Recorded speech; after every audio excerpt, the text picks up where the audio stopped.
चला, आज आपण उत्पादक गटाचं कॅशबुक कसं लिहायचं ते आपण पाहणार आहोत. ठीक आहे. कॅशबुकलाच आपण काय म्हणतो मराठीमध्ये, रोखवही. ठीक आहे. तर याच्यामध्ये बघू की आपण काल पाहिलं की बाबा बैठक अहवाल लिहिताना आपण काय लिहित होतो की ज्या दिवशी बैठक झालेली असेल त्या बैठकपासून पुढल्या बैठकपर्यंत जेवढे काही व्यवहार झालेले असतील त्या व्यवहाराची माहिती आपण कुठं घेत होतो, बैठक अहवालामध्ये. पण कॅशबुक हा भरताना किंवा रोखवही भरत असताना आपल्याला त्या महिन्याची जर 1 तारीख असेल, 1 तारीख ते त्या महिन्यामध्ये समजा 30 तारीख असेल तर आपण 30 तारखेपर्यंत भरणार. समजा कोणता महिना 1 ते 31 असेल तर आपण 1 ते 31 पर्यंत लिहिणार आहोत, किंवा होऊ शकतो एखादा महिना 1 ते 28 किंवा 29 असेल तर त्या महिन्यापर्यंतचं आपण भरणार आहोत. ठीक आहे. म्हणजे कॅशबुक हा 1 तारखेला सुरू होईल आणि त्या महिन्याच्या शेवटच्या तारखेला संपेल. ठीक आहे. तर आपण बघू की याच्यामध्ये कॅशबुकमध्ये 2 बाजू आहेत, एक जमा बाजू आणि एक खर्च बाजू. ठीक आहे. याच्यामध्ये पहिलं दिलेलं आहे की अनुक्रमांक. ठीक आहे. आता आपल्याकडे समजा आपण हे समजू की हा फेब्रुवारी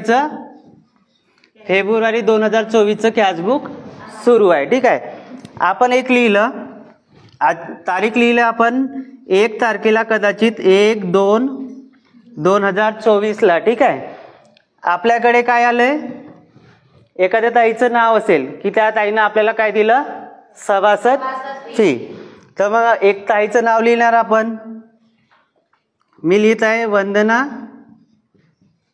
बिसेन. ठीक आहे. यांच्याकडनं आपल्याला काय आली, सभासद फी. ठीक आहे. ही समजा आपली पहिली पावती असेल तर आम्ही इथं पावती क्रमांक 1 लिहिली.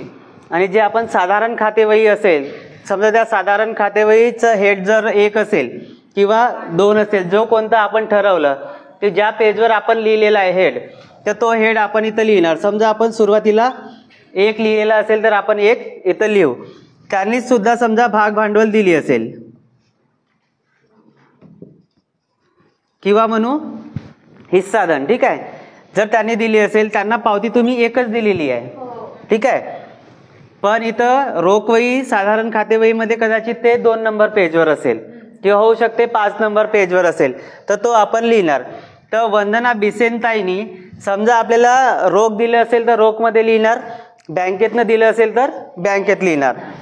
समजा यांनी आम्हाला 500 रुपये रोख दिली आणि 1000 रुपये पण रोख दिली. ठीक आहे. म्हणून ते लिहिणार. मग समजा दुसरं आलं असेल, दुसऱ्याकडे ताईनं पैसे दिले असेल आपल्याला त्याच तारखेला, त्या ताईचं नाव लिहिणार, कविता बिसेन. ठीक आहे. त्यांनी पण आपल्याला सभासद फी दिली, भाग भांडवल दिली. ठीक आहे. याला पावती क्रमांक 2 असेल, यालाही 2 असेल, कारण की आपण एका व्यक्तीला 1 पावती, त्याच्यामध्ये किती हेड असू शकतात. ठीक आहे. नंतर हा पण 1 येईल आणि हा 2 येईल, कारण की तो 1 नंबर पेजवर लिहिला होता. यांनी पण 500 रुपये दिलं, यांनी 1000 रुपये दिले. ठीक आहे. असं आपण एकाचं लिहित जाणार. मग नंतर 3 व्यक्तीचं लिहिणार, मग 4, 5. ठीक आहे. ज्या ज्या तारखेला त्यांनी आपल्याकडे दिलेले आहे. ठीक आहे. मग मी डायरेक्ट लिहितोय याच्यामध्ये की ह्याच तारखेला असेल, आपण 5 ठेवू. ठीक आहे. सध्या उदाहरणार्थ 5 लोकांचंच घेत आहोत म्हणजे समजावायच्यासाठी. एक नाव सांगा कोणतं तरी. ठीक आहे. काजल लांजेवार यांनी पण सभासद फी दिली आणि भाग भांडवल दिला. ठीक आहे. यांची पावती क्रमांक 3 आहे, 3. ठीक आहे. हा 1 वर आहे, हा 2 वर आहे. इथं 500 रुपये आहे, 1000 रुपये. ठीक आहे. नंतर 4 नंबरची एक ताई सांगा. हां. ठीक आहे. मालतन ताईनं पण सभासद फी दिली आणि भाग भांडवल दिली. यांना 4 नंबरची पावती होती, यांनी इथं 500 रुपये आणि इथं 1000 रुपये. एक नाव सांगा. कविता बिनझाडे यांनी पण सभासद फी दिली आणि भाग भांडवल दिली. यांना आम्ही पावती क्रमांक 5 दिली, 500 रुपये आणि 1000 रुपये. ठीक आहे. तर टोटल हातामध्ये किती जमा झाले आपल्याकडे?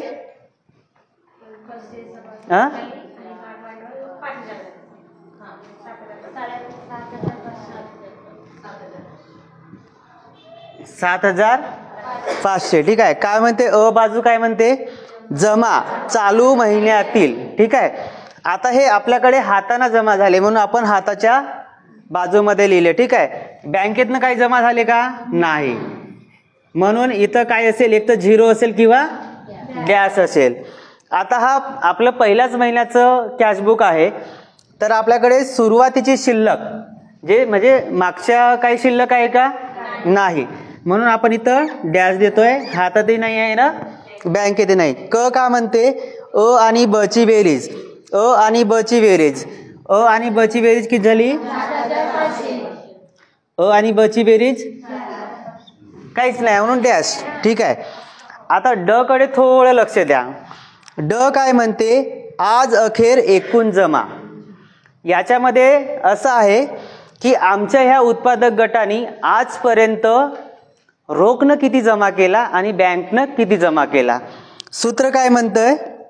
ड प्लस चालू महिन्यातील जमा. ठीक आहे. ड हा मागील महिन्यातील. ड मागील महिन्यातील तर सध्या 0 आहे. जेव्हा आपण तुम्हाला इथं एक दुसरं आपण कॅशबुक घेऊ तेव्हा तुमचं पूर्ण क्लिअर होईल. ठीक आहे. आता ड तर मागे 0 होते पण कॅशनं किती आले आहेत आपल्याकडे?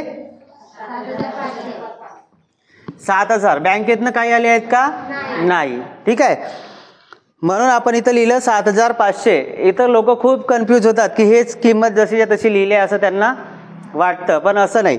ड मध्ये लिहितो आज ह्या महिन्यामध्ये आपल्याकडे रोखीनं किती जमा झाले आणि मागच्या महिन्यामध्ये रोखीनं किती जमा झाले होते मागच्या महिन्यापर्यंत, म्हणजे यातील अ याची बेरीज इथं लिहितो. ठीक आहे.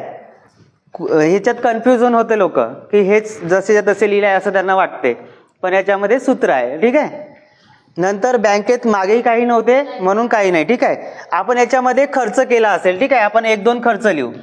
एक असेल आम्ही 5/7 खर्च केला, 5/7/2024. समजा आम्ही स्टेशनरी खर्च लिहिला. ठीक आहे. हा वाउचर क्रमांक 1 असेल. आम्ही स्टेशनरी खर्च साधारण खातेवही बनवली असेल तर 5 क्रमांक वर बनवली असेल. ठीक आहे. आम्ही 5 लिहिलं. आम्ही समजा हे हातातून खर्च केले 500 रुपये. ठीक आहे. बँकेतनं खर्च केलेले नाही. ठीक आहे. जेव्हा आपण एकच खर्च केलेला आहे याची टोटल कुठे लिहिली? इथं. ठीक आहे. रोखची इथं टोटल लिहिली. बँकेतनं आम्ही एकही खर्च केले नाही. खर्च बाजूची अखेर शिल्लक. आता जर आमच्याकडे 7,500 रुपये होते त्याच्यातनं जर आपण 500 रुपये खर्च केला तर अखेर शिल्लक किती उरेल? 7,000. बँकेतलं काहीच नाही आहे. ठीक आहे. ह्या दोघाची जर बेरीज केली तर किती येईल? 7,500.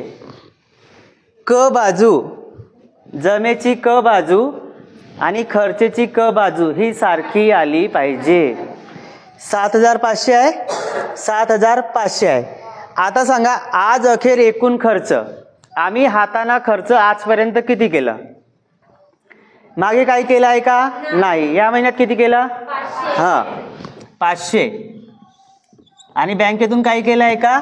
नाही. ठीक आहे. तर याच्यामध्ये जर विचारलं कोणी की उत्पादक गटाने आजपर्यंत कॅशनं किती जमा केलं तर 7,500 आणि कॅशनं किती खर्च केलं तर 500 रुपये. ठीक आहे. हा एक लक्षात ठेवा. आपण आता एक याच्यातच दुसरं उदाहरण पाहू, त्याच्यानं तुमचं कन्फ्युजन दूर होईल. ठीक. आपण उदाहरणासाठी आता मार्च 24चं लिहू. ठीक आहे. मार्च 24 काय करायचं आहे? सुरुवातीची शिल्लक आपल्याला पहिले लिहून घ्यायची आहे. ठीक आहे. ब वाली बाजू जी आहे तर सुरुवातीची शिल्लक हातामध्ये किती आहे? हातात किती आहे?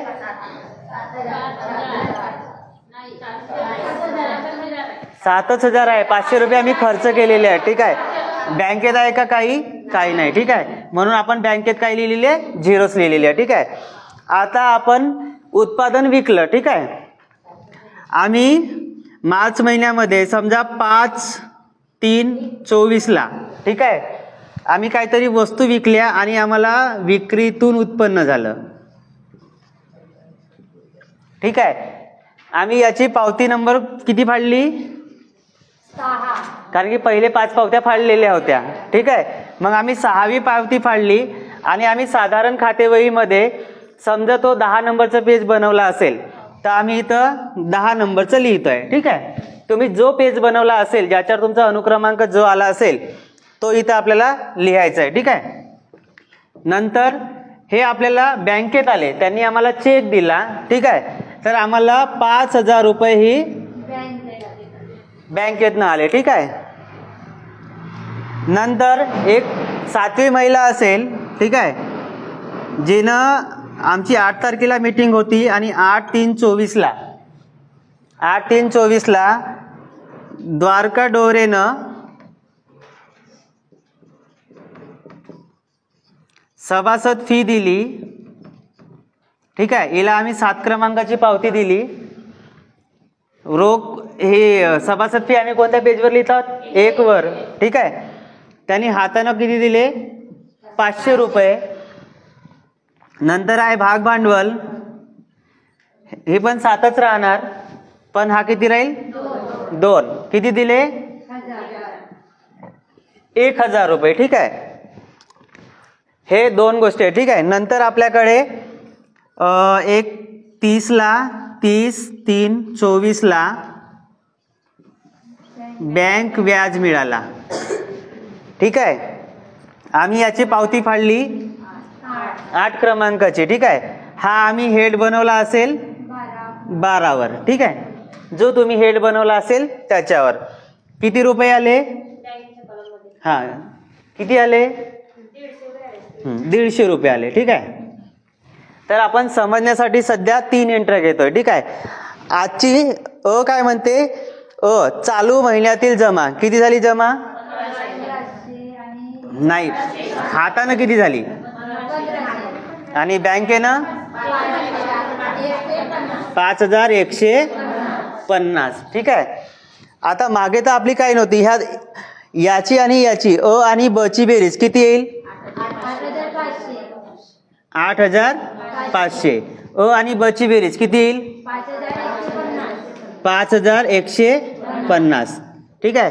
आता मी तुम्हाला विचारत आहे की आजपर्यंत आमच्या उत्पादक गटाने हाताने किती पैसे जमा केले? मागच्या महिन्यातील ड बाजू हातातील प्लस या महिन्यातील अ बाजू हातातील. मागच्या महिन्यामध्ये हाताने किती जमा केले होते? 500. आणि आता किती केले? 1500. किती झाले? 9,000. याच्यावरनं काय कळते की ह्या उत्पादक गटाने आजपर्यंत कॅशमध्ये, पैशामध्ये हाताने किती जमा केले आहेत? 9,000 रुपये. आता यांनी बँकेच्या मार्फत किती जमा केले? बँकेतून व्यवहार 5,150. हा, मागच्या महिन्यात काही होती का? नाही, मागच्या महिन्यात 0 होती, म्हणून ह्या महिन्यामध्ये फक्त एवढी आली आहे, म्हणून मागच्या महिन्यातले प्लस हे, तर आम्ही हे रक्कम जसेच्या तसे लिहिला, ठीक आहे. आता आम्ही खर्च केला, खर्च मध्ये एक लिहिलं आम्ही 10/3/2024 खर्च केला, व्यवसायाकरिता खर्च केला, ठीक आहे, किंवा बियाणे खरेदीली तो.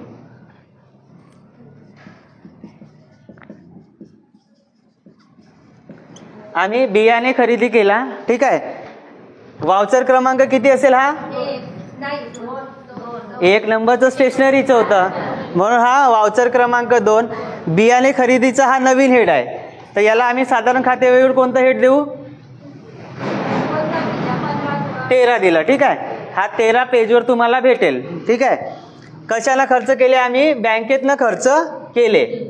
आम्ही हाताने नाही, त्याला चेक दिला दुकानदाराला, तर आम्ही बँकेतनं खर्च केले. बँकेतनं आम्ही 3,000 रुपये त्याला दिले, ठीक आहे. नंतर आम्ही दुसरं एक 29/3/2024 वाहतूक खर्च केला, ठीक आहे. याचं वाउचर क्रमांक 3 असेल साधारण खातेवही कदाचित 14 क्रमांकावर असेल, ठीक आहे. आम्ही हे हातानं केलेले आहेत 500 रुपये, ठीक आहे. काय म्हणते, खर्च बाजूमधील खर्च चालू महिन्यातील हातानं आम्ही किती खर्च केला, 500. आणि बँकेतून किती खर्च केला, 3000. आता मला एक सांगा, अखेर शिल्लक हातात किती राहील आणि बँकेत किती राहील. बघा, हातातील एकूण वजा खर्च केलेले हातातील शिल्लक राहील, ठीक आहे. म्हणजे पहा, क मधील हातातील 8500 हा 500 खर्च केला, किती राहतील 8000. आणि ह्या दोघांची टोटल किती होईल. मी काय म्हटलं की क बाजू सारखी आली पाहिजे, ठीक आहे. ही 8500 आली, ही पण 8500 आली. आता बँकेतली, बँकेमध्ये 5150 आहेत, खर्च किती केला, उरली किती 2150. टोटल किती 5150. दोनही बाजू सारख्या आल्या, ठीक आहे. आता काय म्हणते ड बाजू, आज अखेर एकूण खर्च. मला सांगा, आजपर्यंत यांनी हातानं किती खर्च केले. मागच्या महिन्यातली ड बाजू हातातली मागचे 500 रुपये आणि ह्या महिन्यातले 500, असे एकूण किती केल्या. आणि बँकेतून किती खर्च केला, 3000. कारण की मागच्या महिन्यात काही आहे का, नाही. समजला, ठीक आहे. आपल्याला समजण्यासाठी आपण एक तिसरं कॅशबुक काढू, म्हणजे आपल्याला समजेल, ठीक आहे. रोख वही आपण कधीपासून लिहितो, 1 ते 30 किंवा 1 ते 31, जो काही महिना असेल जेवढ्या दिवसांचा तेवढ्या दिवसांचा लिहितो, ठीक आहे. आता आपण बघू की हा एप्रिल मधला असेल, ठीक आहे. एप्रिल 2024चा आपण भरत आहोत उदाहरणार्थ, ठीक आहे. मला एक सांगा, मी म्हटलं की बाबा सुरुवातीची शिल्लक हातातली न बँकेतली लिहून टाकायची. सुरुवातीची हातातली शिल्लक किती आहे, सुरुवातीची हातातली शिल्लक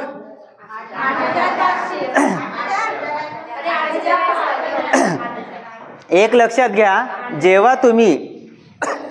जेव्हा तुम्ही रोख वही लिहत असाल आणि सुरुवातीची शिल्लक जेव्हा तुम्हाला लिहायची वेळ येईल, तर तुम्हाला काय करायचं आहे, मागच्या महिन्यातील अखेरची हातातली व अखेरची बँकेची शिल्लक जशीच्या तशी इथं लिहायची आहे, ठीक आहे. अखेर म्हणजे ते होती आहे ना मागच्या महिन्यात, जेव्हा ती मागच्या महिन्यातली इकडे सुरुवातीच्या महिन्यात येतं. बँकेत किती आहे 2150, ठीक आहे. मग आम्ही ते लिहून घेतलं की 2150, ठीक आहे. आता आम्ही पुन्हा काहीतरी विक्री केली आणि ह्या विक्रीतून उत्पन्न आलं. आता हे पावती क्रमांक किती आहे 8. आणि हा हेड कोणता आहे आपला 10 होता ना, साधारण खातेवही क्रमांक, ठीक आहे. बँकेतून आली आपल्याला, ठीक आहे, 10,000 रुपये. पावती क्रमांक तर पहिले 8 झालं, 5 9 झालाय का, ठीक आहे. 9 क्रमांक असेल, ठीक आहे. जे तुमची पावती फाटत असेल ती खेळायची, ठीक आहे. नंतर पुन्हा आम्ही 6/3ला अजून काहीतरी वस्तू विकल्या आणि पुन्हा आम्हाला विक्रीतून उत्पन्न आलं 4/4. हा आहे एप्रिल महिन्याचा, ठीक आहे. 5/4ला विक्रीतून उत्पन्न आलं आपल्याला 10,000 रुपये. नंतर अजून 6 तारखेला आलं विक्रीतून उत्पन्न, याची 10 पावती फाडली, याच्यामध्ये 10च असेल, याच्यामध्ये आले आम्हाला 5,000 रुपये, ठीक आहे. तर आपल्याला चालू महिन्यातील जमा किती आहे, रोखीनं आहे का नाही, म्हणून डॅश किंवा 0. बँकेतनं किती आले 15,000. ह्या दोघांची टोटल केली तर किती होईल 8,000. आणि ह्या दोघांची टोटल केली तर 17,150. आता सांगा, आजपर्यंत हातातनं किती जमा झाले, मागच्या महिन्यातील ड बाजू प्लस ह्या महिन्यातील अ बाजू हा 9/9. आजपर्यंत आम्ही बँकेच्या मार्फत किती जमा झाले आमच्याकडे? तेव्हा 5,150 आणि हे 15,000 म्हणजे 20,150. ठीक आहे. जसं तुम्ही तुमच्याकडे गट आहे, गटामध्ये जसं आजपर्यंतचं एकूण गोष्वार येतं ना, की आजपर्यंत तुम्ही खर्च किती केल्या, आजपर्यंत जमा किती केल्या, आजपर्यंत बचत जमा किती केल्या, तर तीच इथं दिसतं की बाबा ह्या उत्पादक गटामध्ये रोखीनं एवढे जमा झालेले आहेत आणि बँकेच्या मार्फत एवढे जमा झालेले आहेत. नंतर मजुरी खर्च केला होता. तारीख असेल आम्ही 18/4/24 तपशीलमध्ये मजुरी खर्च. ठीक आहे. वाउचर क्रमांक 3. आता हा मजुरी खर्च वेगळा आहे, तर होऊ शकते साधारण खातेवही क्रमांक तुमची 14 असेल. ठीक आहे. आम्ही हे समजा हातातलं केलेलं आहे मजुरी खर्च 6,000 रुपये. ठीक आहे. बँकेतनं नाही केला. नंतर आम्ही याच्यामध्ये एक दुसरा खर्च केला 19/4/24 माल खरेदी केला. ठीक आहे. वाउचर क्रमांक 4. माल खरेदीचा हा वेगळा हेड असेल तर तुमचं हेड बदलला. ठीक आहे. आम्ही समजा तो त्याला चेक दिला. ठीक आहे. काय दिला? चेक दिला. किती? 8,000 रुपये आम्ही खर्च केला बँकेतून. ठीक आहे.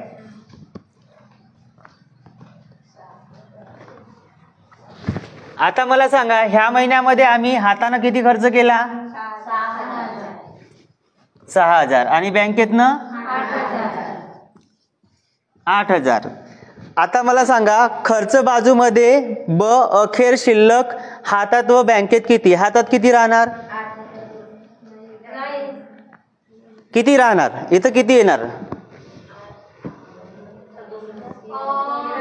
इकडे बघा. हा कसं केले बघा. क मधील हातातील शिल्लक. ठीक आहे. केलेला खर्च मायनस केला आणि इथं 2,000 रुपये लिहिलं. ह्या दोघांची टोटल किती आली? 8,000. आणि आपल्याकडे क बाजूमध्ये किती आहेत? 17,150. आम्ही त्याच्यातून 8,000 खर्च केला. किती राहिले? 9,150. दोघांची टोटल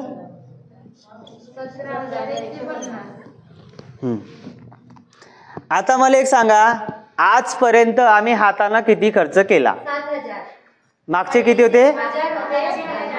हा मागे आपण 1,000 रुपये खर्च केला आणि आता हे 6,000. ठीक आहे. मागच्या महिन्यातील ड हातातील म्हणजे प्लस ह्या महिन्यातील अ मधली किती केलं? 7,000 रुपये. आणि बँकेतनं आम्ही किती खर्च केला? 11,000. पहिलीची 3,000. हा 8,000. ठीक आहे. जमा बाजू काय दर्शवते? ड बाजूतली आम्ही हातानं एवढे पैसे जमा केले रोखीनं आणि बँकेनं एवढे जमा केले. आणि खर्च बाजूमधली ड दर्शवते की आम्ही हातानं 7,000 रुपये खर्च केले आणि बँकेतनं 11,000 रुपये खर्च केले. ठीक आहे. हा खालचा बाजू म्हणजे त्या उत्पादक गटाचा गोषवारा आहे. बघा अ बाजू कशी आली? ठीक आहे. जेव्हा आपण ह्या महिन्यात आपल्याला कोणी पैसे देतात आपण त्याची पावती फाडतो. हाताने दिली असेल तर हातात लिहितो, बँकेने दिली असेल तर बँकेत लिहितो. आणि इथं ह्या जेवढ्या रकमा आलेल्या आहेत ह्या सर्वाची बेरीज इथं लिहितो. ठीक आहे. इथं 0 कसे आला?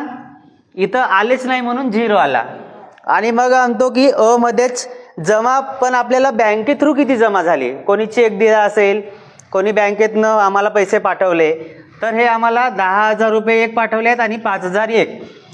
तर ह्या दोघांची टोटल किती येतं? 15,000. आता आमच्याकडे मागे 8,000 रुपये होते हातात. ह्या महिन्यात काही आहेत का? नाही. म्हणून आपल्याकडे किती झाले? 8,000 रुपये. मागच्या महिन्यात आपल्याकडे होते 2,150 बँकेत होते आणि त्याच्यात अजून 15,000 रुपये वाढले म्हणून टोटल किती झाली? 50. आता आमच्या हातात 8,000 आहेत, बँकेत 17,150. मग काय केलं आम्ही, या 8,000मधून हातानं 6,000 खर्च केला. ठीक आहे, हे 6,000 खर्च केला तर आमच्याकडे उरले किती, 2,000 रुपये. ह्या दोघाची बेरीज किती, 8,000. पहिले आमच्याकडे टोटल पैसे होते बँकेमध्ये 17,150. आम्ही कोणाला तरी चेक दिला, खर्च झाले 8,000 रुपये. तर आमच्याकडे होते किती, 17,150. खर्च झाले 8,000 रुपये, उरले किती 9,150. ह्या दोघाची टोटल किती आली, 17,000. बघा, मागील तुमचे हातामध्ये होते किती, 8,000 रुपये. ठीक आहे, आणि बँकेत होते 17,150. आता समजा तुमच्याकडे ह्या महिन्यात काहीच व्यवहार झालेला नाही, पण तुम्ही काय केले, तुमचे जे हातातले 8,000 रुपये होते ते तुम्ही बँकेत टाकले. ठीक, एप्रिलच्या घेता की आता एप्रिलच्या नंतर मी हा तुम्हाला समजून सांगत आहे. त्याची शिल्लक म्हणून एवढी नव्हती ना. ती कोणतीच राव, समजा तुम्ही. ठीक आहे, मी आता इथे 17,000 दाखवत आहे किंवा आपण उदाहरणासाठी समजत आहोत. ठीक आहे, आता हे समजा की तुमच्याकडे 8,000 रुपये हातात आहेत आणि बँकेत किती आहे, 17. आता तुम्ही इथनं 8,000 रुपये बँकेत टाकले, बरोबर आहे. आपण काय म्हणतो, क बाजू सारखी यायला पाहिजे. जर तुम्ही हातातून 8,000 रुपये टाकले तर काय होईल, इकडे जमा बाजूमध्ये बघा, ज्या तारखेला टाकले असेल, तुम्ही समजा 30 तारखेला टाकले. ठीक आहे, 30/5 जो असेल, ज्या महिन्यात तुम्ही टाकले. ठीक आहे, तुम्ही 30 तारखेला पैसे टाकले. इथं काय लिहाल, बँक मध्ये पैसे जमा, बँक पैसे जमा. ठीक आहे, याची तुम्ही पावती फाडली पाहिजे असं काही नाही आहे. ठीक आहे, आता तुम्ही ते बँकेत पैसे जमा केले तर कोणत्या बाजूला येईल, रोख की बँक, बँक. ठीक आहे, आता तुम्ही 8,000 रुपये जमा केले तर हे येणार 8,000 रुपये. ठीक आहे, मग इथं येईल 8,000. ह्या दोघाची टोटल किती होईल, 17 आणि 7 × 14, 25,150. ठीक आहे, इकडे काही आहे का, नाही. तर हे 8,000 जसेच्या तसे. आता आम्ही खर्च बाजूत पहा, आम्ही 8,000 रुपये कुठे टाकले, बँक. समजा तुमच्या आता काय म्हणतो आपण, क बाजू आहे, क बाजू जमा आणि क बाजू खर्च, हे सारखी जुळली पाहिजे. आपल्या ग्रामसंघामध्ये असं नाही आहे की टोटल जुळली पाहिजे, आपण टोटल जुळवतो ना डायरेक्ट, एकूण किती आहे. ठीक आहे, आपण काय म्हणतो की इथं जो गणित आपण करतो, जे इथं सूत्र आहेत, त्या सूत्राचा जर आपण वापर केला तर हे शेवटचे जुळत नाही, जर तुम्ही तसं केले तर, जर ह्या एंट्र्या नाही घेतले. ठीक आहे, म्हणून काय करतो, आज तुमच्या हातामध्ये 8,000 रुपये होते, 8,000 रुपये तुम्ही बँकेत टाकले, म्हणजे तुम्ही काय केले, खर्च केले पैसे. 8,000 रुपये खर्च केले, बँकेत टाकले ना, म्हणजे तुम्ही हाताने खर्च केले. हाताने 8,000 रुपये टाकले तर तुमच्या पासबुकच्या एंट्रीला आले ना, मग ते जमामध्ये आले ना तुमच्याकडे. ठीक आहे, तर इथं कुठं आले, बँक एंट्री आली आम्हाला 8,000 रुपयाची. म्हणून जमा झालेले 8,000 केले, ह्या दोघाची टोटल केले तर हे 5,100. आणि हाताने खर्च केले म्हणून इथं लिहिलं, आणि खर्च झालेले हातात आमच्या आता किती आहेत पैसे, 0 आहेत, आणि बँकेत ते वाढलेले आहेत. ठीक आहे, तर हा असं तुम्हाला कॉन्ट्रा एंट्री घ्यावा लागेल.